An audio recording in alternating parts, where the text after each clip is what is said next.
নমস্কার and welcome to national affairs. আমি উৎপল। আজকে তোমাদের সামনে খুবই ইম্পর্টেন্ট একটা টপিক নিয়ে আলোচনা করব। তবে টপিকটাতে যাওয়ার আগে তোমাদের কাছে জিজ্ঞেস করবো একটা কোশ্চেনটা হলো recently who get South Korea's highest civilian award.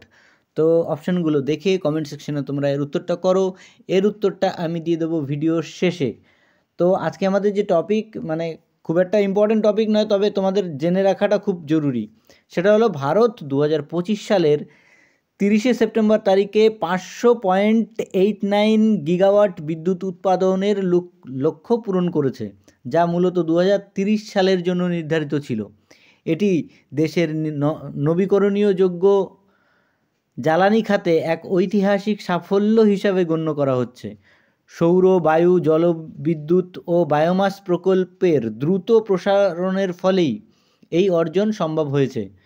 Fossil fuel এবং নন ফসিল ফিউল মিলে 500.89 গিগাওয়াট বিদ্যুৎ উৎপন্ন করেছে।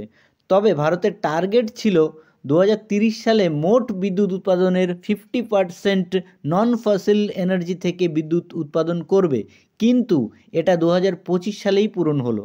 যেখানে 2014 সালে 249 গিগাওয়াট বিদ্যুৎ উৎপাদন হতো, বর্তমানে 500.89 গিগাওয়াট বিদ্যুৎ উৎপাদন হচ্ছে। বর্তমানে শুধু ফসিল ফিউল থেকেই 245 গিগাওয়াট বিদ্যুৎ উৎপন্ন হচ্ছে, এবং বাকি 256 গিগাওয়াট সোলার, উইন্ড, ওয়াটার থেকে বিদ্যুৎ উৎপন্ন করা হচ্ছে, যার মধ্যে সোলার থেকে 127 গিগাওয়াট এবং উইন্ড থেকে 53 গিগাওয়াট তৈরি করা হচ্ছে। এই সাফল্যের মাধ্যমে ভারত বৈশ্বিক জ্বালানি রূপান্তরণে একটি গুরুত্বপূর্ণ অবস্থান অর্জন করছে। বর্তমানে ভারতের লক্ষ্য 2047 সালের মধ্যে নেট জিরো কার্বন এমিশন।